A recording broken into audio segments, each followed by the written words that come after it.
ഞാൻ ഒരു ചോദ്യം നിങ്ങളോട് ചോദിക്കുവാനായിട്ട് ആഗ്രഹിക്കുന്നു. ആത്മാവിനെ അനുസരിച്ച് നടക്കുക എന്ന് പറഞ്ഞാൽ എന്താണ്?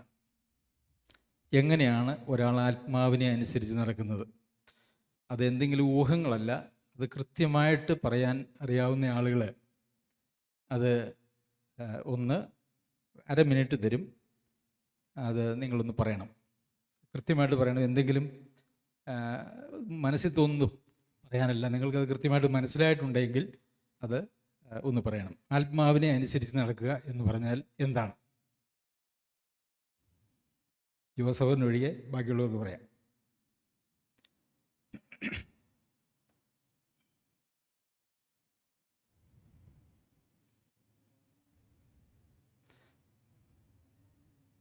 വചനമനുസരിക്കുക. ആത്മാവിനെ അനുസരിച്ച് നടക്കുക എന്ന് പറഞ്ഞാൽ വചനമനുസരിച്ച് നടക്കുക. ഉത്തരം ശരിയാണെന്നാൽ പൂർണ്ണമായിട്ടും ശരിയല്ല.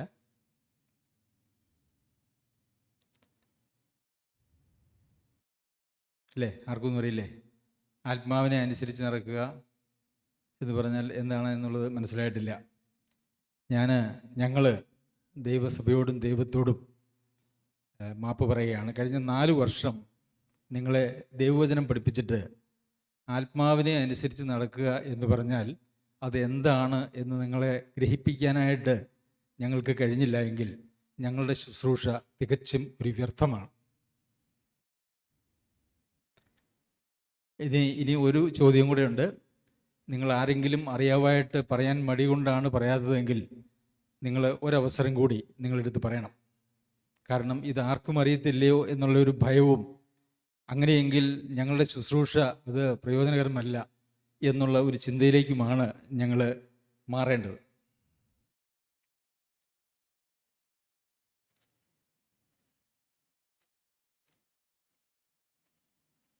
അറിയില്ല. ഞങ്ങൾ ദൈവത്തോടും നിങ്ങളോടും മാപ്പ് പറയുന്നു. പ്രിയമുള്ളവരെ, കഴിഞ്ഞ ആഴ്ച ദൈവവചനത്തിൽ ഞാൻ നിങ്ങളെക്കുറിച്ച് കാര്യങ്ങൾ പഠിപ്പിച്ചിരുന്നു. ആഴക്കുഴിച്ച് അടിസ്ഥാനം ഇട്ടിട്ടുണ്ടോ എന്നുള്ളൊരു ചോദ്യമാണ് ഞാൻ ചോദിച്ചത്. അത് കൂടെ കൂടെ കേൾക്കണം എന്നുള്ളതായ ഒരു ആലോചനയും നിങ്ങളോട് പറഞ്ഞിരുന്നു. അത് പല പ്രാവശ്യം കേട്ട് ദൈവവചന അടിസ്ഥാനം നമ്മളിൽ രൂഢമൂലമായാൽ മാത്രമേ ആ അടിസ്ഥാനത്തിൻ്റെ മുകളിൽ നമുക്ക് പണിയുവാനായിട്ട് സാധിക്കുകയുള്ളൂ. നമ്മളിങ്ങനെ വചനം അവിടുന്ന് ഇവിടുന്നൊക്കെ ഓരോ കഷ്ണം കേൾക്കും. ഇതൊക്കെ എന്തോ ഒരു അവിയൽ പരുവത്തിൽ നമ്മുടെ ഹൃദയത്തിൽ കിടക്കും.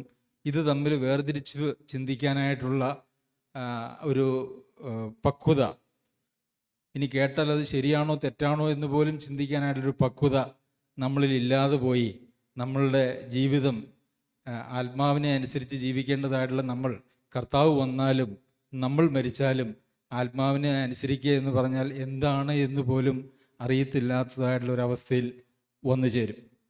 ശരി, കഴിഞ്ഞ ആഴ്ച ഞാൻ പറഞ്ഞ ഒരു കാര്യത്തിൽ നിന്നാണ് ഞാൻ ഇന്ന് പറയുന്നത്. കഴിഞ്ഞ ആഴ്ചത്തെ ആ മെസ്സേജ് കേട്ട് നിങ്ങളിൽ അത് അടിസ്ഥാനം ഇട്ടിട്ടുണ്ടെങ്കിൽ മാത്രമേ ഇത് നിങ്ങൾക്ക് മനസ്സിലാവുകയുള്ളൂ. ആദ്യമായിട്ട് ഞാൻ നിങ്ങളോട് പറഞ്ഞൊരു കാര്യം, ഏതെല്ലാം ആദത്തിനെയും ഹവ്വയെയും സൃഷ്ടിച്ചപ്പോൾ ദേഹം, ദേഹി, ആത്മാവ് അങ്ങനെ 3 ഭാഗങ്ങളുള്ളവനായിട്ട് സൃഷ്ടിച്ചു. ആത്മാവ് ദൈവവുമായിട്ടുള്ള ബന്ധത്തിലായിരുന്നു. അപ്പോൾ ആത്മാവിൻ്റെ നിർദ്ദേശങ്ങൾ ദേഹവും ദേഹിയും പാലിച്ച് ദൈവവുമായിട്ടുള്ള കൂട്ടായ്മയിൽ അവർ പോയി. എന്നാൽ പാപം ചെയ്തപ്പോൾ ആത്മീയമായിട്ടുള്ള ജീവൻ നശിച്ചു. പിന്നെ അവന് ദൈവവുമായിട്ട് ബന്ധപ്പെടാനായിട്ട് മനുഷ്യന് സാധിക്കാതെ വന്നു. അതിനൊരു പരിഹാരമാണ് കർത്താവായ യേശു ക്രിസ്തു കാൽവരിയിൽ ഒരുക്കിയതെന്ന് പറഞ്ഞു. അതിനുശേഷം ഏദനിന് മുമ്പ് ദൈവവുമായിട്ട് മനുഷ്യനുണ്ടായിരുന്ന ബന്ധം എന്താണോ അതേ ബന്ധത്തിലേക്ക് തിരിച്ചു കൊണ്ടുവരിക എന്നുള്ളതാണ് സുവിശേഷം ഒരു മനുഷ്യൻ്റെ ജീവിതത്തിൽ ചെയ്യുന്നത്. അതിന് പല ഘട്ടങ്ങളുണ്ട്. ആദ്യമായിട്ട് ഒരാൾ തന്നെ കർത്താവിൻ്റെ രക്തത്താൽ കഴുകപ്പെട്ടവനായി കർത്താവിൻ്റെ നമ്മെ തന്നെ സമർപ്പിച്ച് നമ്മൾ കർത്താവിൻ്റെ ഒരു ദാസനായി, കർത്താവിൻ്റെ ദാസൻ എന്ന് പറഞ്ഞാൽ ശുശ്രൂഷ ചെയ്യുന്ന ആളുകളല്ല, വചനപ്രകാരം അത് കർത്താവിനെ യജമാനായി സ്വീകരിച്ച, യേശുവിനെ കർത്താവായിട്ടോ യജമാനായിട്ടോ സ്വീകരിച്ച എല്ലാവരും കർത്താവിൻ്റെ അല്ലെങ്കിൽ ദൈവത്തിൻ്റെ ദാസന്മാരാണ്.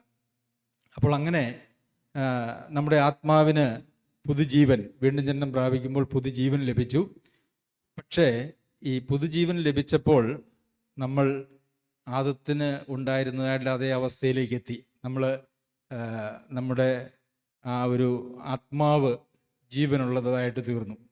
പക്ഷേ പാപത്തിൻ്റെ ചതിയാൽ മലിനപ്പെട്ട ഒരു ശരീരവും ഒരു ദേഹിയും നമുക്കെല്ലാവർക്കുമുണ്ട്. അത് ആദത്തിനെ സൃഷ്ടിച്ച അവസ്ഥയിൽ ആയിട്ടില്ല. എന്നാൽ ആ ദേഹിയുടെ വീണ്ടെടുപ്പ് എന്ന് പറയുന്നത് നമ്മുടെ സ്വപ്രയത്നത്താൽ സാധ്യമല്ലാത്തതുകൊണ്ട് അത് സാധ്യമാക്കുന്നതിന് വേണ്ടി പരിശുദ്ധാത്മാവിനെ ദൈവം നമ്മളിലേക്ക് അയച്ചു. ഓരോ വീണ്ടും ജന്മം പ്രാപിക്കുന്ന ആളുകളുടെ ഹൃദയത്തിലേക്കും ദൈവം പരിശുദ്ധാത്മാവിനെ അയച്ചു. ആദമിലും ഹവ്വയിലും പരിശുദ്ധാത്മാവിൻ്റെ അധിവാസം ഉണ്ടായിരുന്നില്ല. കാരണം അവരുടെ ജഡത്തിലെ, അവരുടെ ദേഹിയിലെയോ ദേഹത്തിലോ ഒരു മാലിന്യവും ഉണ്ടായിരുന്നില്ല എന്നുള്ളതുകൊണ്ട് പാപത്തിന് മുമ്പ് അങ്ങനെ ഉള്ളതുകൊണ്ട് പരിശുദ്ധാത്മാവിൻ്റെ ഒരു അധിവാസം അവരിൽ ഉണ്ടായിരുന്നില്ല. എന്നാൽ നമ്മളുടെ ദേഹവും ദേഹിയും കളങ്കപ്പെട്ടതായതുകൊണ്ട് അതിൻ്റെ വിശുദ്ധീകരണത്തിന് നമ്മൾ അശക്തരായതുകൊണ്ടും ദൈവം പരിശുദ്ധാത്മാവിൻ്റെ ഒരു അനന്ത ശക്തി നമുക്കെല്ലാവർക്കും ദൈവം നൽകി. അപ്പോൾ ഈ പരിശുദ്ധാത്മാവിൻ്റെ ശക്തിയാലാണ് നമ്മുടെ ജീവിതത്തിൻ്റെ ഓരോ ദിവസവും നമ്മളുടെ രൂപാന്തരം എന്ന് പറയുന്നത്. നമ്മളെക്കൊണ്ട് സാധ്യമല്ല. നമ്മൾ മെസ്സേജുകൾ കേൾക്കുമ്പം നമ്മളെന്താ ചെയ്യാമെന്നറിയാമോ? ഇതിനൊക്കെ ദൈവം വെച്ചിരിക്കുന്നതായിട്ടൊരു വഴികളുണ്ട്. നമ്മളൊരു മെസ്സേജ് കേൾക്കുമ്പോൾ ശരി, ഞാൻ ഇനി മുതൽ ഞാൻ കോപിക്കുകയില്ല, അല്ലെങ്കിൽ ഇനി മുതൽ ഞാൻ ആരോടും പിണങ്ങുകയില്ല എന്നൊക്കെ നമ്മളൊരു തീരുമാനം എടുത്തങ്ങ് പോവും. എന്നാൽ കുറച്ച് കഴിയുമ്പോൾ നമ്മൾ തീരുമാനമൊക്കെ കളഞ്ഞ് നമ്മൾ പഴയ പോലെ തന്നെ ജീവിക്കുന്ന ഒരു അവസ്ഥയിലേക്ക് വരും. കാരണം നമ്മുടെ ദേഹിയിൽ ഒത്തിരി മാലിന്യങ്ങളുണ്ട്. കൊരിന്ത്യർക്ക് ലേഖനം എഴുതുമ്പം രണ്ടാമത്തെ ലേഖനം എന്ന് പറഞ്ഞാൽ യഥാർത്ഥത്തിൽ ഒരു മൂന്നാമത്തെ ലേഖനമാണ്. ഈ മൂന്നാമത്തെ ലേഖനം എഴുതുമ്പോഴും അവിടെ പൗലോസ് അപ്പോസ്തലൻ എഴുതുന്നത് നിങ്ങളുടെ ദേഹത്തിലെയും ആത്മാവിലെയും സകല കന്മഷവും നീക്കി ദൈവഭയത്തിൽ വിശുദ്ധിയെ തികച്ചുകൊള്ളുക എന്നാണ്. അപ്പോൾ ജഡത്തിലെ കന്മഷം നീക്കുക എന്ന് പറയുന്നത് അതൊരു ആജീവനാന്ത പ്രക്രിയയാണ് എന്നുള്ളത് നമ്മൾ മനസ്സിലാക്കണം. അതെങ്ങനെയാണ് നമുക്ക് ഈ ജഡത്തിലെ കന്മഷം നീക്കുവാനായിട്ട് കഴിയുന്നത്? ജഡത്തിൽ എന്തൊക്കെയാണ് ഉള്ളത് എന്നുള്ളത് നമുക്ക് വളരെ വ്യക്തമായിട്ട് അറിയാം. എന്തൊക്കെയാണ് ജഡത്തിലുള്ളത്? നമുക്ക് ഗലാത്യർക്ക് എഴുതിയ ലേഖനത്തിൽ ജഡത്തിൽ എന്തൊക്കെയാണ് ഉള്ളതെന്ന് ഒരു ലിസ്റ്റ് കൊടുത്തിട്ടുണ്ട്. ദുർനടപ്പ്, അശുദ്ധി, ദുഷ്കാമം, വിഗ്രഹാരാധന, ആഭിചാരം, പക, പിണക്കം, ജാരശങ്ക, ക്രോധം, ശാഠ്യം, അന്നങ്ങനെ ഒരു ലിസ്റ്റ് തന്നെ അവിടെയുണ്ട്. ഇതൊക്കെ ജഡത്തിൽ ഉള്ളതായിട്ടുള്ള കാര്യങ്ങളാണ്. എങ്ങനെയാണ് ഈ ജഡത്തിലുള്ളതായ ഈ കാര്യത്തെ നീക്കണം? അറിയാമല്ലോ, നമ്മളുടെ ജഡം മലിനമായിരിക്കുമ്പോൾ അതിനെ ശുദ്ധീകരിച്ചാൽ മാത്രമേ അതിൻ്റെ താഴെ പറയുന്നതായിട്ടുള്ള ആത്മീക ഫലം അവിടെ നിറയ്ക്കാനായിട്ട് കഴിയുള്ളൂ. താഴെ എന്തൊക്കെയാണ് പറഞ്ഞിരിക്കുന്നത്? താഴെ പറഞ്ഞിരിക്കുന്ന സ്നേഹം, സന്തോഷം, സമാധാനം, ദീർഘക്ഷമ, ദയ, അങ്ങനെ പല കാര്യങ്ങൾ പറഞ്ഞിട്ടുണ്ട്. അപ്പോൾ മുകളിൽ പറഞ്ഞിരിക്കുന്നതായിട്ടുള്ള കാര്യങ്ങളുണ്ട്. എന്തൊക്കെയാണ് പറഞ്ഞിരിക്കുന്നത്? പിണക്കം, അല്ലേ? പക, പിണക്കം, രണ്ട് കാര്യങ്ങൾ നമുക്കറിയാം. നമുക്കെല്ലാവർക്കും സുപരിചിതമായ പാപ സ്വഭാവങ്ങളാണ് പകയും പിണക്കവും. എന്നാൽ താഴെ പറഞ്ഞിരിക്കുന്നതായിട്ടുള്ള ലിസ്റ്റിൽ വരുന്നതാണ് ദീർഘക്ഷമ. അപ്പോൾ ഇത് തമ്മിൽ വൈരുദ്ധ്യമാണ്. അപ്പോൾ ഈ പകയും പിണക്കവും നമ്മുടെ ഉള്ളിൽ വെച്ചുകൊണ്ട് ദീർഘക്ഷമ ഉണ്ടാകുക എന്ന് പറയുന്നത് അസാധ്യമാണ്. ശരിയാ? മനസ്സിലായോ? പകയും പിണക്കവും നമ്മുടെ ഉള്ളിൽ വെച്ചുകൊണ്ട് നമുക്ക് ദീർഘക്ഷമ ഉണ്ടാകണം എന്ന് പറഞ്ഞാൽ അത് അസാധ്യമായിട്ടുള്ളൊരു കാര്യമാണ്. അപ്പോൾ നമ്മൾ ഈ കന്മഷം, ജഡത്തിലും ആത്മാവിലുമുള്ള കന്മഷം നമ്മൾ നീക്കുന്നതിനനുസരിച്ച് മാത്രമേ നമ്മളിലേക്ക് ദൈവികമായ ഭാവങ്ങൾ കടന്നു വരികയുള്ളൂ. അങ്ങനെ നമ്മൾ പലപ്പോഴും ഒന്ന് ആലോചിച്ച് നോക്കിയാൽ നമ്മളുടെ ഉള്ളിൽ നമുക്ക് വിരോധമുള്ള ആരൊക്കെയുണ്ട്, പകയുള്ള ആരൊക്കെയുണ്ട്, അല്ലേ? ഒന്ന് ആലോചിച്ച് നോക്ക്. കുടുംബത്തിൽ ഭാര്യ, ഭർത്താവ്, പിതാവ്, മാതാവ്, അമ്മായിയപ്പൻ, അമ്മായിയമ്മ, സഹോദരങ്ങൾ, അതുപോലെ തന്നെ സഭയിലെ തന്നെ അല്ലെങ്കിൽ അയൽപക്കത്തെ സഭയിലെ ആളുകളോട് നമ്മുടെ ഉള്ളിലൊരു പകയും പിണക്കവും ഉണ്ടെങ്കിൽ നമുക്ക് ഈ ദീർഘക്ഷമ നമ്മളിലില്ല എന്നുള്ളതിൻ്റെ തെളിവാണെന്ന് മാത്രവുമല്ല, ഈ ദീർഘക്ഷമ നമ്മളിൽ ഉണ്ടാകുവാനായിട്ട് സാധിക്കുകയുമില്ല. പിന്നെ നമ്മൾ അവഗണിച്ചൊക്കെ നമുക്ക് മുമ്പോട്ട് പോകാം എന്നുള്ളതേ ഉള്ളൂ. അപ്പോൾ നമ്മളുടെ ഹൃദയം ശുദ്ധിയാക്കാതെ നമുക്ക് നമ്മളിൽ ആത്മീകമായ അല്ലെങ്കിൽ ആത്മാവിൻ്റെ ഒരു പ്രവർത്തനം നടക്കുകയില്ല. അപ്പോൾ ആത്മാവിൻ്റെ പ്രവർത്തനം അല്ലെങ്കിൽ ആത്മാവിനെ അനുസരിച്ച് നടക്കുക എന്ന് പറയുമ്പോൾ ആത്മാവ് പറയുന്നത് കേൾക്കാനും അതനുസരിക്കാനും നമുക്ക് സാധിക്കണമെങ്കിൽ നമ്മളുടെ ഉള്ളിലെ മലിനത എപ്പോഴും കഴുകി കളഞ്ഞുകൊണ്ടേയിരിക്കണം.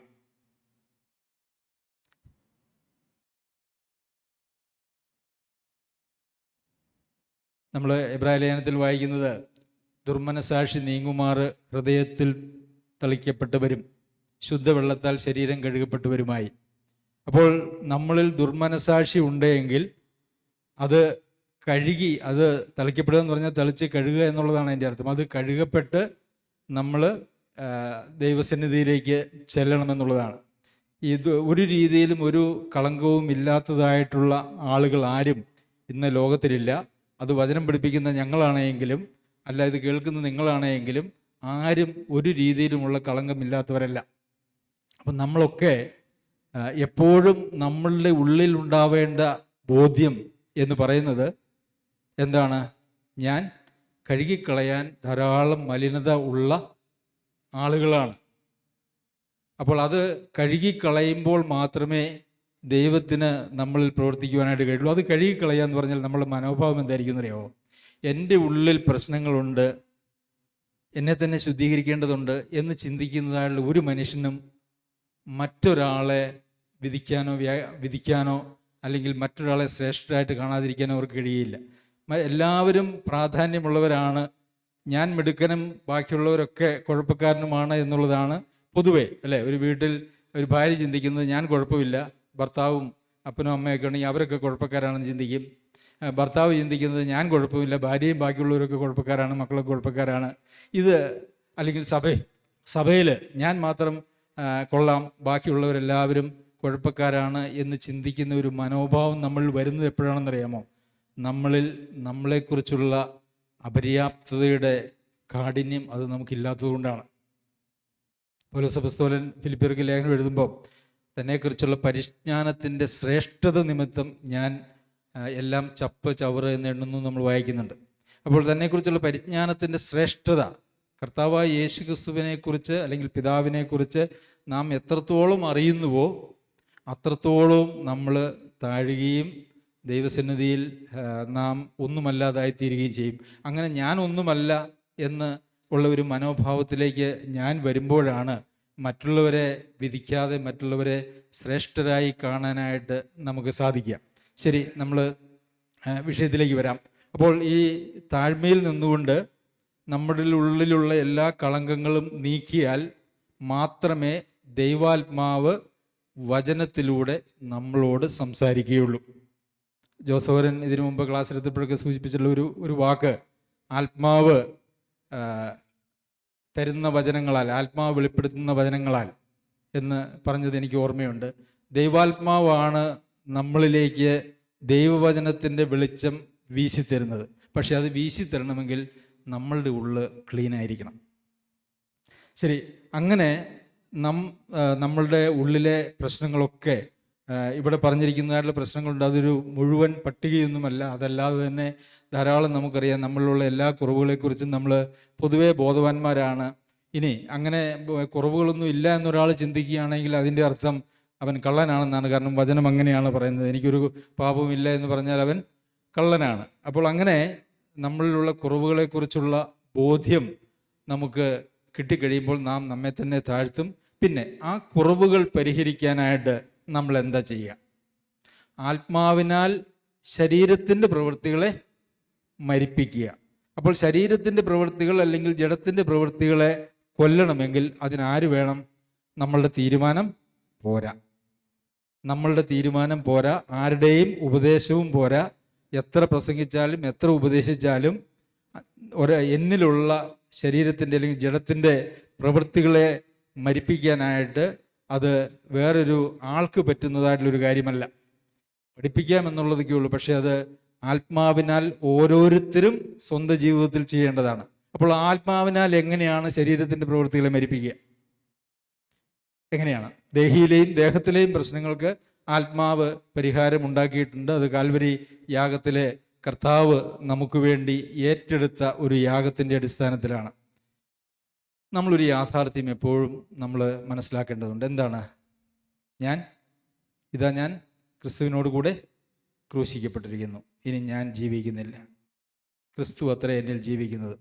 ഇനി ഞാൻ ജീവിക്കുന്നതോ എനിക്ക് വേണ്ടി ജീവൻ തന്ന, മരിച്ച ഉയർത്തെഴുന്നേറ്റ് ജീവൻ തന്നവനായിട്ടുള്ള കർത്താവായ യേശു ക്രിസ്തുവിലുള്ള വിശ്വാസത്താൽ അത്രേ. അപ്പോൾ ഞാൻ മരിച്ചു, ക്രൂശിക്കപ്പെട്ടു. പിന്നെ ഞാൻ ജീവിക്കുന്നത് എങ്ങനെയാ? ജീവിക്കുന്നെങ്കിൽ അത് എങ്ങനെയാണ് ജീവിക്കുന്നത്? അത് വിശ്വാസത്താലുള്ള ജീവിതം. വിശ്വാസത്താലുള്ള ജീവിതം എന്ന് പറഞ്ഞാൽ നമ്മുടെ കാഴ്ചയിലുള്ള ഒരു ജീവിതവും അല്ല.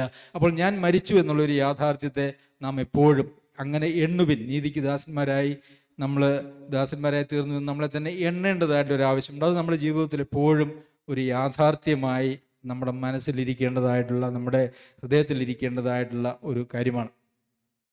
അപ്പോൾ ആത്മാവിനാലാണല്ലോ ശരീരത്തിൻ്റെ പ്രവൃത്തികളെ മരിപ്പിക്കേണ്ടത്.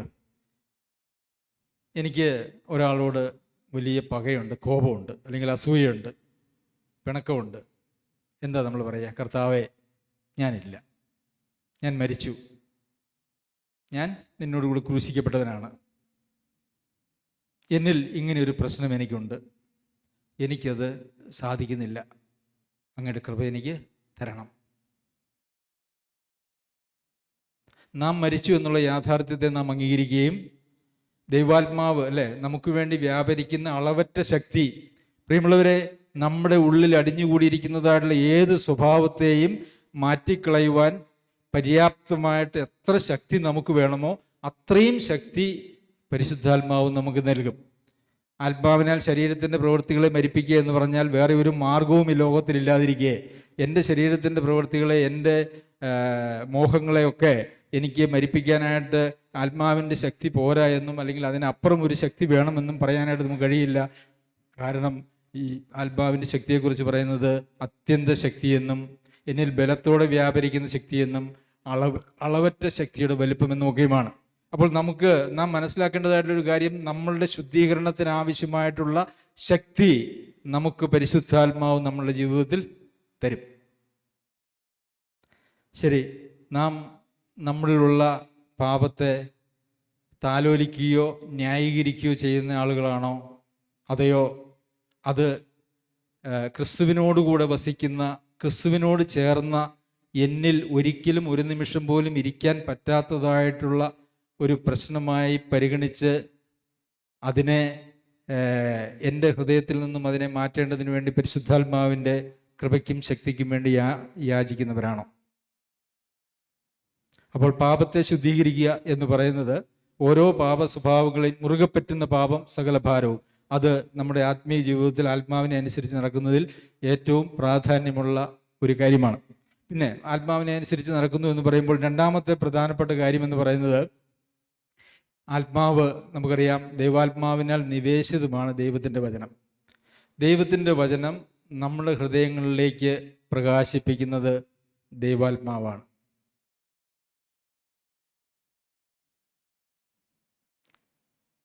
നമുക്ക് ജോസഫരൻ പലപ്പോഴും പറയാറുള്ളത് പോലെ നമുക്ക് ദൈവവചനം വായിച്ച് ഒത്തിരി കാര്യങ്ങൾ പഠിക്കാനായിട്ട് സാധിക്കും, നമ്മുടെ ബുദ്ധിയിൽ ഒത്തിരി കാര്യങ്ങൾ നമുക്ക് സ്റ്റോർ ചെയ്യാനായിട്ട് സാധിക്കും. എന്നാൽ അത് പ്രായോഗിക തലത്തിലേക്ക് അത് നമുക്ക് പ്രയോജനമായി തീരണമെങ്കിൽ നമ്മൾ പഠിക്കുന്നതായിട്ടുള്ള വചനമൊക്കെ നമ്മളുടെ വിശ്വാസമായിട്ട് പരിണമിച്ച് കഴിയൂ. പക്ഷെ അത് വിശ്വാസമായി പരിണമിക്കണമെങ്കിൽ നമ്മുടെ ആദ്യത്തെ സ്റ്റെപ്പ് ഞാൻ പറഞ്ഞത് നടക്കണം. എല്ലാ മലിനതയും നീക്കി ആത്മാവിനാൽ വിശുദ്ധീകരിച്ച് പിന്നെയാണ് നിറയ്ക്കേണ്ടത്. എന്ത് നിറയ്ക്കണം? സ്നേഹം നിറയ്ക്കണം, സ്വസ്ഥതയും സമാധാനവും സന്തോഷവും. ജോസഫിനെ നേരത്തെ സൂചിപ്പിച്ചു, സ്നേഹം മാനുഷിക സ്നേഹമല്ല, ഒരു ദൈവ പൈതലിൽ നിന്നുളവാകുന്നതായുള്ള സ്നേഹം. നമുക്കറിയാം, നമ്മൾ എത്രയോ ആളുകളുമായിട്ട് നമ്മൾ പരിചയപ്പെടുന്നു, വർഷങ്ങൾ നീണ്ട സൗഹൃദത്തിൽ ജീവിക്കുന്ന ആളുകളൊക്കെ ഒരു നിമിഷം അവർ തമ്മിൽ തെറ്റുകയാണ്, എന്നിട്ട് എങ്ങോട്ട് പോവുക? തമ്മിൽ വലിയ ശത്രുക്കളായിട്ട് മാറുന്നു. അത് ദൈവാത്മാവിനാൽ നൽകപ്പെട്ട ഒരു സ്നേഹമല്ല. ഇന്ന് അനേക വിശ്വാസികളുടെ ജീവിതത്തിലും അവരുടെ ബന്ധങ്ങളെ പരിശോധിച്ചു കഴിഞ്ഞാൽ അവർക്കൊക്കെ പിണങ്ങാനായിട്ടും എന്നേക്കും ശത്രുതയിലേക്ക് പോകാനായിട്ടും ഒരു ചെറിയ നിസ്സാര കാര്യം മതി. ആരെങ്കിലും ആരോടെങ്കിലും പറഞ്ഞു എന്നുള്ള കാര്യം പോലും, അതിനെക്കുറിച്ചൊരു കൃത്യത പോലും ഇല്ലാത്ത അവസ്ഥയിൽ പോലും അങ്ങനെ പിണക്കമായിട്ട് പോകുന്നു. അത് ദൈവാത്മാവിൽ നിന്നുള്ള ഒന്നല്ല. ശരി, ദീർഘക്ഷമ. ഞാൻ എന്നിൽ കോപവും അതുപോലെ തന്നെ വാശിയും വൈരാഗ്യവും ഒക്കെ നിലനിർത്തിക്കൊണ്ടാണ് ഞാൻ ജീവിക്കുന്നതെങ്കിൽ, ദീർഘക്ഷമ എന്നിൽ ഇല്ലെങ്കിൽ ദൈവാത്മാവിന് നമ്മളിലൊന്നും ചെയ്യാൻ കഴിയില്ല എന്ന് ഞാൻ നേരത്തെ പറഞ്ഞുവല്ലോ. അപ്പോൾ ദൈവവചനത്തിൻ്റെ പ്രകാശനം നമ്മളുടെ ഹൃദയങ്ങളിലേക്ക് നൽകി നമ്മൾ പരിജ്ഞാനത്തിൽ വർദ്ധിച്ചു വരണം. നമ്മൾ സദൃശവാക്യങ്ങൾ പഠിച്ചുകൊണ്ടിരിക്കുകയാണ്. പരിജ്ഞാനം, വിവേകം, ജ്ഞാനം. യഥാർത്ഥത്തിൽ സദൃശവാക്യങ്ങളുടെ പുസ്തകത്തിലെ കേന്ദ്ര വിഷയം എന്ന് പറയുന്നത് ഈ 3 വാക്കുകളാണ്: വിവേകം, പരിജ്ഞാനം, ജ്ഞാനം. അത് മനുഷ്യന് ലഭിക്കേണ്ടതായിട്ടുള്ള പ്രാധാന്യമാണ് യഥാർത്ഥത്തിൽ അവിടെ നമുക്ക് കാണാനായിട്ട് കഴിയുന്നത്. അപ്പോൾ നമ്മൾ പരിജ്ഞാനം പ്രാപിക്കണം. അത് വചനത്തിലൂടെ ദൈവം നമ്മളുടെ ഹൃദയങ്ങളിലേക്ക് പകരുന്നതായിട്ടുള്ള ഒരു കാര്യമാണ് പരിജ്ഞാനം എന്ന് പറയുന്നത്. ഫിലിപ്പിയർക്ക് എഴുതിയ ലേഖനം 3-ാം അധ്യായത്തിലെ 16-ാമത്തെ വാക്യത്തിൽ നാം വായിക്കുന്ന ഇപ്രകാരമാണ്: എന്നാൽ നാം പ്രാപിച്ചിരിക്കുന്ന പരിജ്ഞാനം തന്നെ അനുസരിച്ച് നടക്കുക. നാം പ്രാപിച്ചിരിക്കുന്ന പരിജ്ഞാനം തന്നെ അനുസരിച്ച് നടക്കുക, അല്ലേ? ആത്മാവിനെ അനുസരിച്ച് നടക്കുക എന്ന് പറയുന്നു. നാം പ്രാപിച്ചിരിക്കുന്ന പരിജ്ഞാനം തന്നെ അനുസരിച്ച് നടക്കുക. അതെങ്ങനെയാ 2 കാര്യത്തെ അനുസരിച്ച് ഒരാൾക്ക് ജീവിക്കാൻ പറ്റുക? വചനത്തിൽ തന്നെ പറഞ്ഞിരിക്കുന്നതാണ്. അപ്പോൾ ഇത് രണ്ടും രണ്ടല്ല എന്നുള്ളതാണ് നമുക്ക് അവിടെ നിന്ന് മനസ്സിലാക്കാനായിട്ട് കഴിയുന്നത്. ആത്മാവിനെ അനുസരിച്ച് നടക്കുക എന്ന് പറഞ്ഞാൽ ആത്മാവ് നമ്മളുടെ ഹൃദയങ്ങളിലേക്ക് പ്രകാശിപ്പിച്ചിരിക്കുന്ന വചനം, അത് നമ്മളുടെ വിശ്വാസമായി പരിണമിക്കുമ്പോൾ അത് പരിജ്ഞാനമായി തീരുന്നു. വിശ്വാസമായി പരിണമിക്കാത്ത എല്ലാ അറിവും അത് ജ്ഞാനമായിട്ട് നിൽക്കും. ആ ജ്ഞാനം നമുക്കൊരു പ്രയോജനവും ചെയ്യുന്നതല്ല. എന്നാൽ വിശ്വാസമായി പരിണമിച്ചതായിട്ടുള്ള ദൈവിക സന്ദേശങ്ങൾ, അത് നമ്മളുടെ പരിജ്ഞാനം. ആ പരിജ്ഞാനമാണ് നമ്മളെ ജീവിതത്തിൽ ഓരോ സാഹചര്യങ്ങളിലും നടത്തേണ്ടത്. റോമർക്ക് ലേഖനം എഴുതുമ്പോഴും പൗലോസ് അപ്പോസ്തലൻ അത് തന്നെയാണ് പറയുന്നത്: നന്മയും പ്രസാദവും പൂർണ്ണതയുമുള്ള ദൈവഹിതം ഇന്നതെന്ന് തിരിച്ചറിയേണ്ടതിന് മനസ്സ് പുതുക്കി രൂപാന്തരപ്പെടുവിൻ. നന്മയും പ്രസാദവും പൂർണ്ണതയുമുള്ള ദൈവഹിതം ഇന്നതെന്ന് തിരിച്ചറിയേണ്ടതിന് നിങ്ങൾ പ്രാർത്ഥിക്കുമെന്നാണോ പറഞ്ഞേക്കുന്നത്? നിങ്ങൾ ശുശ്രൂഷകന്മാരോട് ചോദിക്കാനാണോ പറഞ്ഞേ? ആത്യന്തികമായിട്ട് ഇതൊക്കെ നമുക്ക് പ്രാർത്ഥന അതിനകത്ത് വേണം. നമുക്ക് പരിജ്ഞാനമുള്ളവരോട് ചോദിക്കാനായിട്ട് സാധിക്കും. പക്ഷേ വചനത്തിൽ നമ്മളോട് പറഞ്ഞിരിക്കുന്നതായിട്ടുള്ള കാര്യം എന്താണ്? നിങ്ങൾ രൂപാന്തരപ്പെടുക, മനസ്സ് പുതുക്കി രൂപാന്തരപ്പെടുക. ദൈവത്തിൻ്റെ ഇഷ്ടം എന്താണ് എന്നുള്ളതിന് നമ്മൾ ഈ മനസ്സ് പുതുക്കി രൂപാന്തരപ്പെടുന്നത് യഥാർത്ഥത്തിൽ പരിശുദ്ധാത്മാവിൻ്റെ പ്രവർത്തനമാണ്. അത് വചനത്തിലൂടെ നമുക്ക് നൽകുന്നതായുള്ള പരിജ്ഞാനത്തിൻ്റെ ഫലവുമാണ്. അപ്പോൾ നമ്മളിൽ എത്രത്തോളം പരിജ്ഞാനമുണ്ട്, നമ്മളിൽ എത്രത്തോളം ജ്ഞാനമുണ്ട് എന്നുള്ളതല്ല. നേരത്തെ സഹോദരൻ സൂചിപ്പിച്ചതുപോലെ നമ്മളിലുള്ളതായിട്ടുള്ള ജ്ഞാനം അത് നമ്മളെ നിഗളികളാക്കുന്നു, ചീർപ്പിക്കുന്നു, നമ്മളെ അത് മരണത്തിലേക്ക് കൊണ്ടുപോകുന്നു. എന്നാൽ നമ്മളിലുള്ളതായിട്ടുള്ള പരിജ്ഞാനം, അതായത് വിശ്വാസമായി പരിണമിച്ചതായിട്ടുള്ള ജ്ഞാനം, അത് നമ്മെ അനുദിനം നടത്തും. അപ്പോൾ അതാണ് നിങ്ങൾ പ്രാപിച്ചിരിക്കുന്ന പരിജ്ഞാനം എന്ന് പറയുന്നത്. കൊരിന്ത്യർക്ക് എഴുതിയ ലേഖനത്തിലും അവനിൽ നിങ്ങൾ സകലത്തിലും, വിശേഷാൽ സകല വചനത്തിലും സകല പരിജ്ഞാനത്തിലും സമ്പന്നരായി തീർന്നിരിക്കുന്നു. സകല വചനത്തിലും സകല പരിജ്ഞാനത്തിലും നിങ്ങൾ സമ്പന്നരായി തീർന്നിരിക്കുന്നു. പ്രിയമുള്ളവരെ, സകല മനുഷ്യരും രക്ഷിക്കപ്പെടുവാനും സത്യത്തിൻ്റെ പരിജ്ഞാനത്തിലെത്തുവാനും അവൻ ഇച്ഛിക്കുന്നു. നമ്മളെക്കുറിച്ചുള്ള ദൈവിക പരിപാടി എന്ന് പറയുന്നത് നമ്മളെല്ലാവരും രക്ഷിക്കപ്പെടുക എന്നുള്ളതല്ല, സത്യത്തിൻ്റെ പരിജ്ഞാനത്തിൽ നമ്മൾ എത്തുക. ഈ സത്യത്തിൻ്റെ പരിജ്ഞാനത്തിൽ നമ്മൾ എത്തണമെങ്കിൽ ഈ ദൈവവചനം നമ്മൾ കേൾക്കുന്നത് നമ്മളുടെ പരിജ്ഞാനമായിട്ട് മാറണം. എന്ന് വെച്ചാൽ അത് നമ്മളുടെ വിശ്വാസമായിട്ട് പരിണമിക്കണം. ശരി, അപ്പോൾ നമ്മളുടെ മലിനതകളെ നീക്കിയാൽ മാത്രമേ അതിനുള്ള ഗ്രൗണ്ട് പ്രിപ്പറേഷൻ എന്ന് വെച്ചാൽ അതിൻ്റെ തടം തുറക്കും. നമ്മൾ കൃഷിയൊക്കെ ചെയ്യുമ്പം പച്ചക്കറിയൊക്കെ നടുമ്പോൾ നമ്മൾ തടം തുറക്കും, ഇല്ലേ? എന്തിനാ? അത് അതിൻ്റെ ആദ്യപടിയാണ് എന്ന് പറഞ്ഞതുപോലെ ഈ ആദ്യപടിയായിട്ട് ചെയ്യേണ്ടത് നമ്മളുടെ മലിനതകളെ നീക്കുക എന്നുള്ളതാണ്. നമ്മളിൽ നിറഞ്ഞിരിക്കുന്നത് ഈ ജഡത്തിൻ്റെ പ്രവൃത്തികളാണ്. നമ്മളൊരു ഗ്ലാസ് വെച്ചു, ഗ്ലാസ്സിൽ എന്തെങ്കിലും ഒന്ന് നിറച്ച് വെച്ച് കഴിഞ്ഞാൽ പിന്നെ അതിൽ ഒഴിവാക്കിയാൽ മാത്രമേ പിന്നെ എന്തെങ്കിലും അതിനകത്ത് നിറയ്ക്കുവാനായിട്ട് നമുക്ക് സാധിക്കുകയുള്ളൂ, അല്ലേ? എന്ന് പറഞ്ഞതുപോലെ ഇതൊക്കെ ഒഴിവാക്കിയാൽ മാത്രമേ നമ്മളിൽ എന്തെങ്കിലും നിറയ്ക്കാനായിട്ട് സാധിക്കുകയുള്ളൂ. അപ്പോൾ ആദ്യത്തെ പരിപാടി, പ്രിയമുള്ളവരെ, ആത്മാവിനെ അനുസരിച്ച് നടക്കേണ്ടത് ആദ്യത്തെ പരിപാടി എന്ന് പറയുന്നത് നമ്മളിലുള്ള മലിനതകളെക്കുറിച്ച് മാനസാന്തരം. അപ്പോൾ ഈ മാനസാന്തരം എന്ന് പറയുന്നത് ഒരു ആജീവനാന്ത മനോഭാവമാണ്. കാരണം നമ്മളിൽ പാപത്തിൻ്റെ അംശം നിലനിൽക്കുന്നിടത്തോളം കാലം, അതായത് കർത്താവിൻ്റെ വരവ് വരെയോ അല്ലെങ്കിൽ നമ്മുടെ മരണം വരെയോ നമ്മളിൽ ഉളവായിരിക്കേണ്ട, നമ്മളിൽ ഉണ്ടാകേണ്ടതായിട്ടുള്ള മനോഭാവമാണ് ഈ മാനസാന്തരത്തിൻ്റെ മനോഭാവം എന്ന് പറയുന്നത്. അപ്പോൾ മാത്രമേ ദൈവാത്മാവിൻ്റെ കൃപ നമുക്ക് ആവശ്യമുള്ളൂ, നമുക്ക് ലഭിക്കുകയുമുള്ളൂ. നമുക്ക് ആവശ്യം മാനസാന്തരം, എനിക്ക് മാനസാന്തരം ആവശ്യമില്ലെന്ന് പറഞ്ഞാൽ അതിൻ്റെ അർത്ഥം പരിശുദ്ധാത്മാവിൻ്റെ പ്രവർത്തനം എനിക്ക് ആവശ്യമില്ലെന്നാണ്. അപ്പോൾ മാനസാന്തരം നമ്മൾ ഉണ്ടായിരിക്കുന്നിടത്തോളം കാലം മാത്രമേ നമുക്ക് പരിശുദ്ധാത്മാവിനെ കൊണ്ട് ആവശ്യമുള്ളൂ. അതുപോലെ തന്നെ പരിശുദ്ധാത്മാവിനെ നമ്മൾ എന്തെങ്കിലും ചെയ്യുവാനായിട്ടും കഴിയുള്ളൂ. അപ്പോൾ നമ്മൾ പരിജ്ഞാനം ഉണ്ടാവണം എന്ന് നമുക്ക് ഇഷ്ടം പോലെ വാക്യങ്ങൾ, ഈ പരിജ്ഞാനം എന്നുള്ളതായിട്ടുള്ള വാക്ക് നമ്മൾ വായിച്ചാൽ ക്രിസ്തുവിനെക്കുറിച്ചുള്ള പരിജ്ഞാനമെന്നും അല്ലെങ്കിൽ ദൈവത്തെക്കുറിച്ചുള്ള പരിജ്ഞാനമെന്നും നമ്മളിൽ നാം നേടേണ്ടതായിട്ടുള്ള പരിജ്ഞാനവുമെന്ന് നമുക്ക് കാണുവാനായിട്ട് കഴിയും. ജ്ഞാനം നേടേണ്ടതിനെക്കുറിച്ചല്ല, പരിജ്ഞാനം നേടേണ്ടതിനെക്കുറിച്ചാണ്, അല്ലെങ്കിൽ വിവേകം നേടേണ്ടതിനെക്കുറിച്ചാണ്. അതുമാത്രമേ നമുക്ക് പ്രയോജനം ചെയ്യുകയുള്ളൂ. ശരി, പിന്നെ ദൈവാത്മാവ് നമ്മളോട് എക്സെപ്ഷണലായിട്ടുള്ള, അല്ലെങ്കിൽ വളരെ പ്രത്യേകമായിട്ടുള്ള സാഹചര്യങ്ങളിൽ ദൈവം പരിശുദ്ധാത്മാവ് നമ്മളോട് പ്രത്യേകമായിട്ടും ഇടപെടും. അതിന് ഉദാഹരണങ്ങൾ നമുക്ക് കാണുവാനായിട്ട് കഴിയും. പരിശുദ്ധാത്മാവ് ചിലയിടത്തേക്ക് പോകുന്നത് തടഞ്ഞതിനെക്കുറിച്ചും ചിലയിടത്തേക്ക് പറഞ്ഞു വിട്ടതിനെക്കുറിച്ചും ഒക്കെ നമുക്ക് കാണുവാനായിട്ട് സാധിക്കും. അത് എല്ലായ്പ്പോഴും ഇപ്പോൾ രാവിലെ എഴുന്നേറ്റിട്ട് പരിശുദ്ധാത്മാവെ ഞാൻ ഇന്ന് എന്താ ചെയ്യേണ്ടത്, ഞാൻ ആദ്യം എന്താ ചെയ്യേണ്ടത് എന്ന് ചോദിക്കുന്ന ചോദ്യമല്ല. അതൊക്കെ നമ്മുടെ പരിജ്ഞാനത്തിൽ നാം സമ്പാദിക്കേണ്ടതായിട്ടുള്ള കാര്യങ്ങളാണ്. എന്നാൽ നമ്മുടെ പരിജ്ഞാനത്തിനപ്പുറം നാം ദൈവവഴികളിൽ നടക്കുമ്പോൾ നമ്മെ ഒരിടത്തേക്ക് അയക്കാനും നമ്മെ ഒരിടത്തേക്ക് പോകുന്നതിൽ നിന്നും തടയാനുമുള്ള ഒരു ദൈവിക പ്രവൃത്തി ഉണ്ട് തൻ്റെ ആത്മാവിലൂടെ. അത് നമുക്ക് ആ ദൈവാത്മാവിന് കീഴ്പ്പെട്ട് ജീവിക്കുന്ന ആളുകൾക്ക് മാത്രം ലഭ്യമായിട്ടുള്ളതും അവരെ മാത്രം ഉദ്ദേശിച്ചിട്ടുള്ളതുമാണ്. അതല്ലാതെ അത് എല്ലാവർക്കും ലഭ്യമാകുകയില്ല. അത് ഒരുപക്ഷെ മറ്റു പല സഹോദരന്മാരിലൂടെ ആവാം, അതല്ല എങ്കിൽ അത് നമുക്ക് നൽകുന്നതായിട്ടുള്ള ഒരു ഉൾവിളിയിലൂടെയും ആകാം, അതല്ല എങ്കിൽ മറ്റെന്തെങ്കിലും തടസ്സങ്ങൾ നമ്മുടെ മുമ്പിൽ, അല്ലേ, ഞാൻ നിങ്ങളെ സന്ദർശിക്കാൻ തീരുമാനിച്ചപ്പോൾ പിശാച് തടഞ്ഞു എന്ന് നമ്മൾ വായിക്കുന്നുണ്ട്.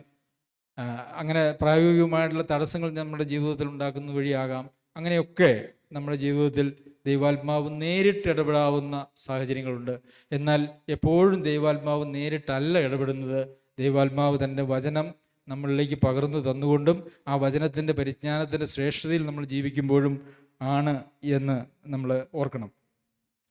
എബ്രായർക്ക് എഴുതിയ ലേഖനം അതിൻ്റെ 5-ാം അധ്യായത്തിൽ കട്ടിയായുള്ള ആഹാരം നന്മ തിന്മകളെ തിരിച്ചറിയുവാൻ തഴക്കത്താൽ അഭ്യസിച്ച് ഇന്ദ്രിയങ്ങളുള്ളവരായി പ്രായം തികഞ്ഞവർക്കേ പറ്റുകയുള്ളൂ. അപ്പോൾ ഇവിടെ നന്മ തിന്മകളെ തിരിച്ചറിയുവാൻ തഴക്കത്താൽ അഭ്യസിച്ച ഇന്ദ്രിയങ്ങളുള്ളവരായി പ്രായം തികഞ്ഞവർക്ക്.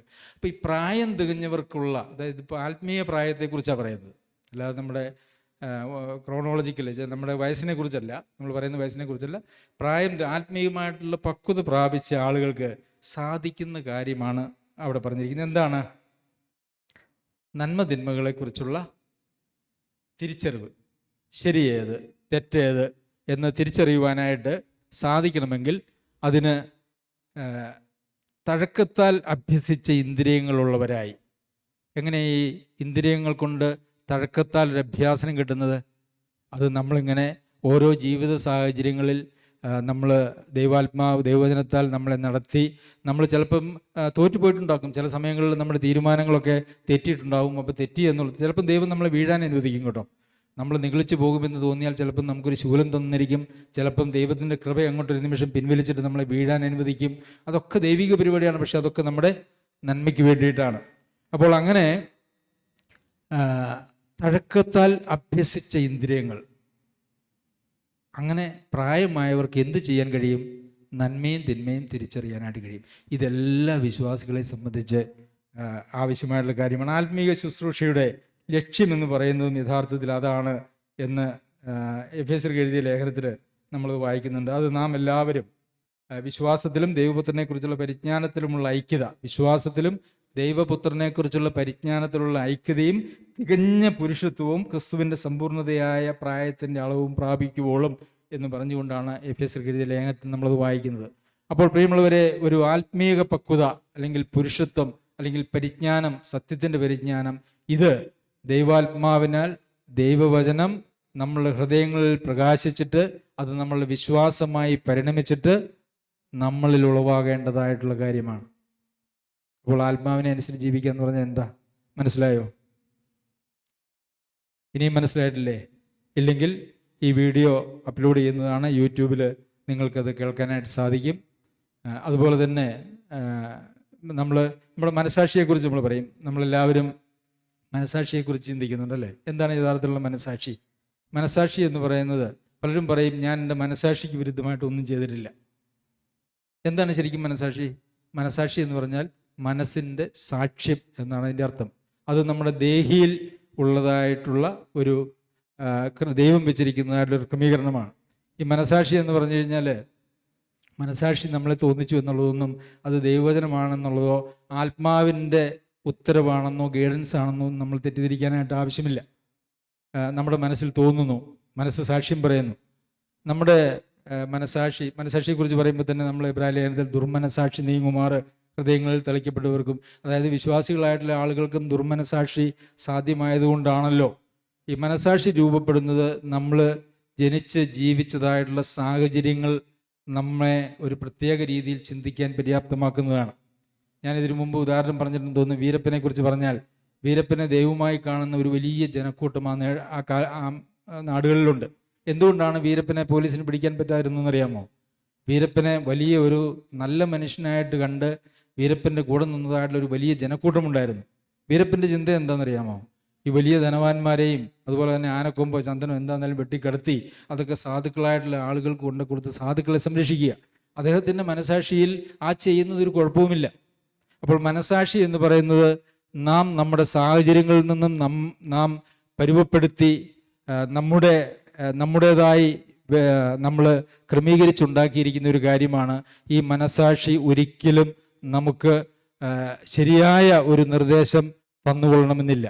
നമ്മുടെ മനസാക്ഷി എപ്പോഴാണ് നമ്മളെ ശരിയായിട്ടുള്ള ഒരവസ്ഥയിലേക്ക് കൊണ്ടുപോകുന്നതെന്ന് അറിയാമോ? മനസാക്ഷി നമ്മുടെ ദേഹിയുടെ വീണ്ടെടുപ്പ്, അതല്ലെങ്കിൽ നമ്മുടെ രൂപാന്തരം വരുമ്പോൾ നമ്മളുടെ മനസാക്ഷി രൂപാന്തരപ്പെട്ട നമ്മുടെ ദേഹിക്ക് അനുകൂലമായിട്ട് പ്രതികരിക്കാനായിട്ട് തുടങ്ങും. അതല്ലെങ്കിൽ രൂപാന്തരപ്പെടാത്ത ജഡികമായിട്ടുള്ള ഒരു നിലയിൽ നിയന്ത്രിക്കപ്പെടുന്നതായിട്ടുള്ള ഒരാളായിട്ട് ഒരു കാര്യമായിട്ട് ഈ മനസാക്ഷി പോകും. അപ്പോൾ ഈ മനസ്സ് നമ്മുടെ പ്രവർത്തനങ്ങൾക്ക് ശരിയായ സാക്ഷ്യം പറയണമെങ്കിൽ ഈ മനസ്സ് രൂപാന്തരപ്പെട്ടതായിരിക്കണം. അതുകൊണ്ടാണ് മനസ്സ് പുതുക്കി നിങ്ങൾ രൂപാന്തരപ്പെടണം എന്ന് പറയുന്നത്. മനസാക്ഷി എന്ന് പറയുന്നത് ആത്മാവിൻ്റെ ഭാഗമല്ല, അത് നമ്മൾ ദേഹിയുടെ ഭാഗമാണ്. അത് നമ്മൾ ഈ ദൈവവചനം നമ്മൾ പഠിക്കുകയും അത് നമ്മൾ ധ്യാനിക്കുകയും അത് നമ്മൾ ഉൾക്കൊള്ളുകയും ആത്മാവിൽ ഉൾക്കൊള്ളുകയും അങ്ങനെ നമ്മൾ മുമ്പോട്ട് പോകുമ്പോൾ നമ്മളിൽ ഒരു ശുദ്ധ മനസാക്ഷി, പൗലോസ് അപ്പോസ്തലൻ തന്നെ കുറിച്ച് പറയുന്നതാണ് ശുദ്ധ മനസാക്ഷി. ആ ശുദ്ധ മനസാക്ഷി നമുക്ക് ലഭിക്കുന്നത്, പലരും പറയാണ്ട് എനിക്ക് മനസാക്ഷിക്ക് വിരോധമായിട്ട് ഞാനും ചെയ്തിട്ടില്ല, അത് ദൈവികമാണെന്നോ ആത്മീയമായിട്ടുള്ള ചിന്തയാണെന്നോ യാതൊരു ഗ്യാരണ്ടിയുമില്ല. കാരണം ദുർമനസാക്ഷി നീങ്ങുമാർ ഹൃദയത്തിൽ തളിക്കപ്പെടുമെന്ന് പറഞ്ഞിട്ടുണ്ടല്ലോ. അപ്പോൾ ഇതൊക്കെ നമ്മൾ മനസ്സിലാക്കേണ്ടതായിട്ടുള്ള ആവശ്യമുണ്ട്. അപ്പോൾ എങ്ങനെയാണ് ആത്മാവിനെ അനുസരിച്ച് നടക്കേണ്ടത്? നിങ്ങൾക്ക് മനസ്സിലായി എന്ന് വിചാരിക്കുന്നു. മനസ്സിലായിട്ടില്ലെങ്കിൽ ഇനിയും നമ്മളുടെ അടിസ്ഥാന വിശ്വാസ പ്രമാണങ്ങളിൽ നമ്മൾ ഈ കുഴഞ്ഞു മറിഞ്ഞു കിടക്കുന്ന ഒരു സാഹചര്യമുണ്ട്. അതുകൊണ്ട് അടിസ്ഥാനം ഉറപ്പിച്ചാൽ മാത്രമേ നമുക്കതിന് മുകളിലേക്ക് എന്തെങ്കിലും ആത്മീയമായിട്ടുള്ള വളർച്ചയോ പുരോഗതിയോ നമ്മുടെ ജീവിതത്തിൽ കൊണ്ടുവരാനായിട്ട് സാധിക്കുകയുള്ളൂ. ഞങ്ങളുടെ കുറവുകളെ, ഞങ്ങളുടെ പരാജയങ്ങളെ ഞങ്ങൾ പരസ്യമായിട്ട് സമ്മതിക്കുന്നു. പ്രിയമുള്ളവരെ, ഇതൊന്നും നമ്മളെ നിരാശപ്പെടുത്തേണ്ടതായിട്ടുള്ള ആവശ്യമില്ല. ഞാൻ നേരത്തെ പറഞ്ഞതുപോലെ ഒത്തിരി ചപ്പ് ചവറ് പാരമ്പര്യ കാര്യങ്ങളൊക്കെ നമ്മുടെ ജീവിതത്തിലുണ്ട്, നമ്മുടെ ഹൃദയത്തിലുണ്ട്. അതൊക്കെ നമ്മുടെ ദേഹി നമ്മെ നിയന്ത്രിക്കുന്ന ഒരു കാര്യത്തിലാണ്, അല്ലെങ്കിൽ രീതിയിലാണ്. ജഡികന്മാർ എന്നുള്ള നിലയിലാണ് നമ്മൾ പലപ്പോഴും മുമ്പോട്ട് പോകാറുള്ളത്. ജഡികന്മാരായി ജീവിക്കുക എന്ന് പറഞ്ഞാൽ ശേഷൻ മനുഷ്യരെ പോലെ, നമ്മളതിനെക്കുറിച്ച് പഠിച്ചതാണ്. ശേഷം മനുഷ്യരെ പോലെ എന്ന് പറഞ്ഞാൽ ലോകത്തിൽ രക്ഷിക്കപ്പെടാത്ത ആളുകളെ പോലെ ജീവിക്കുകയാണ് യഥാർത്ഥത്തിൽ ജഡികന്മാരായിട്ട് ജീവിക്കുക എന്ന് പറയുന്നത്. ഈ ജഡത്തിൻ്റെ ഇഷ്ടത്തിനനുസരിച്ച് ജീവിക്കുക എന്ന് പറയുന്നത്. അപ്പോൾ ആത്മാവിൻ്റെ ഇഷ്ടത്തിനനുസരിച്ച് ജീവിക്കുക, ആത്മാവിനെ അനുസരിച്ച് നടക്കുക എന്ന് നമുക്ക് അറിയത്തില്ല എങ്കിൽ പിന്നെ അറിയത്തില്ലാത്തൊരു ജീവിതം നമുക്ക് നയിക്കുവാനായിട്ട് കഴിയുമോ? നമുക്കറിയത്തില്ലാത്തൊരു ജീവിതം നമുക്ക് നയിക്കുവാനായിട്ട് കഴിയുമോ? നമ്മെ തന്നെ ശുദ്ധീകരിക്കാം. പ്രിയമുള്ളവരെ, നമ്മെ തന്നെ ശുദ്ധീകരിക്കാം. ജഡത്തിലെയും ആത്മാവിലെയും സകല കന്മഷവും ശ്രദ്ധിക്കണം. സകല, അതായത് ഒന്നിനും അവിടെ സ്ഥാനമുണ്ടാകാനായിട്ട് പാടില്ല. പത്രോസിൻ്റെ ലേഖനത്തിൽ നമ്മൾ വായിക്കുമ്പോൾ സകല ദുഷ്ടതയും എല്ലാ നുണയും വ്യാജഭാവവും അത് എല്ലാം, അതായത് ഒന്നുപോലും നമ്മൾ ഹൃദയത്തിൽ അവിടെ ഇരിക്കട്ടെ എന്ന് വെച്ചുകൊണ്ട് ഒരു ആത്മീക ജീവിതം, ഒരു ആത്മാവിനാലുള്ള നടത്തിപ്പ് നമുക്ക് കഴിയുകയില്ല. നമ്മൾ നിരന്തരം നമ്മുടെ കുടുംബത്തിലുള്ളവരോടും സഭയിലുള്ളവരോടും അല്ലെങ്കിൽ നമ്മുടെ ചുറ്റുമുള്ള ആളുകളോടൊക്കെ നമ്മൾ ഇടപെടുന്നവരാണ്. എന്തെങ്കിലും കന്മഷം നമ്മളിൽ നിർത്തിക്കൊണ്ട് ആത്മാവിൻ്റെ പ്രവർത്തനത്തിന് വേണ്ടി നാം ആഗ്രഹിച്ചാൽ, ആത്മാവിനെ അനുസരിക്കാൻ നാം തീരുമാനിച്ചാൽ, അതല്ല ദൈവവചനം ഞാൻ പഠിക്കും, ഞാനത് പഠിപ്പിക്കുകയോ അല്ലെങ്കിൽ ഞാനത് പങ്കുവയ്ക്കുകയൊക്കെ ചെയ്യുമെന്ന് വിചാരിച്ചാൽ അതൊക്കെ ഇത് ബുദ്ധിയിൽ നിന്ന് വരുന്നൊരു പ്രമാണമായിട്ട് മാറുകയുള്ളൂ. ജോസഫ് നേരത്തെ സൂചിപ്പിച്ചതുപോലെ അത് ആത്മാവിലേക്ക് വരണമെങ്കിൽ ഇതൊക്കെ നമുക്ക് ആവശ്യമാണ്. നമുക്കാരോടെങ്കിലും വിരോധമുണ്ടോ? പക, പിണക്കമല്ലേ? നമ്മളൊക്കെ വളരെ നിസ്സാരമായിട്ട് കാണുന്ന കാര്യങ്ങളാണ്. പകയും പിണക്കവും ഉള്ളവർക്ക് മറ്റൊത്തിരി കാര്യങ്ങൾ അതിനകത്ത് കാണും. സ്നേഹമില്ലെങ്കിൽ ഒന്നുമില്ലെന്ന് പറയുന്നത്. നമുക്ക് സഹോദരങ്ങളെ, പ്രിയമുള്ളവരെ, സഹോദരങ്ങളെ നമുക്ക് ഹൃദയപൂർവ്വം സ്നേഹിക്കാനായിട്ട് കഴിയുന്നുണ്ടോ? അവരെ നമ്മുടെ ഒരു കുടുംബാംഗമായിട്ട് കണക്കാക്കാൻ കഴിയുന്നുണ്ടോ? ഇല്ലെങ്കിൽ നമ്മളിൽ ആത്മാവിൻ്റെ പ്രവർത്തനമില്ല. ഇല്ല, അതൊരു യാഥാർത്ഥ്യമാണ്. ആത്മാവിൻ്റെ പ്രവർത്തനം ഇല്ലെങ്കിൽ അതിൻ്റെ അർത്ഥം എന്താ? അതിന് മുകളിലുള്ള ഒത്തിരി കാര്യങ്ങൾ നമ്മളിൽ അവശേഷിച്ചിട്ടുണ്ട്. അതിൻ്റെ മട്ടൊക്കെ അങ്ങനെ അടിഞ്ഞു കൂടിയിരിക്കുകയാണ്. നമുക്ക് നമ്മുടെ കുടുംബത്തിലുള്ള ആളുകളോട് പോലും ക്ഷമിക്കാൻ കഴിയാതെ നമ്മൾ വൈരാഗ്യവും വാശിയും വെറുപ്പും വെച്ചുകൊണ്ട് നമ്മൾ മുമ്പോട്ട് പോയി കഴിഞ്ഞു കഴിഞ്ഞാൽ എവിടെ ആത്മാവിന് പ്രവർത്തിക്കാനായിട്ട് കഴിയും? ഇല്ല. നമുക്ക് കൃത്യമായ മനോഭാവങ്ങൾ അല്ലെങ്കിൽ കൃത്യമായിട്ടുള്ള കാര്യങ്ങൾ നാം അറിയുന്നത് അത് കൃത്യമായി പാലിക്കുന്നതിന് തന്നെ നമുക്ക് ആവശ്യമാണ്. നിങ്ങൾക്കത് മനസ്സിലായെന്ന് ഞാൻ വിചാരിക്കുന്നു. മനസ്സിലായില്ല എങ്കിൽ ഇപ്പോൾ ജനിച്ച ശിശുക്കളെ പോലെ ഇത് സ്വീകരിക്കാൻ കഴിയാത്ത വിധം ഒത്തിരി വ്യാജഭാവങ്ങളും ദുഷ്ടതയും ചതിവും നുണയുമൊക്കെ നമ്മുടെ ഉള്ളിലുള്ളതുകൊണ്ടാണ് സ്വീകരിക്കാൻ പറ്റാത്തത്. അതല്ല എങ്കിൽ ജഡത്തിൻ്റെ പ്രവൃത്തികളാൽ നിറഞ്ഞിരിക്കുന്ന ഒരു ഹൃദയമാണ് നമ്മളിലുള്ളത്. അങ്ങനെയെങ്കിൽ നമുക്കിത് മനസ്സിലാകുകയില്ല. ഇത് മനസ്സിലാക്കാനായിട്ട് സർവ്വശക്തനായ ദൈവം നമ്മെ സഹായിക്കട്ടെ. വരുന്ന ദിവസങ്ങളിൽ കർത്താവിന് ഹിതകരമായ ഒരു ജീവിതം നയിക്കുവാൻ ദൈവം നമ്മെല്ലാവരെയും ബലപ്പെടുത്തട്ടെ. അവൻ്റെ അതിപരിശുദ്ധ നാമം വാഴ്ത്തപ്പെടുമാറാകട്ടെ.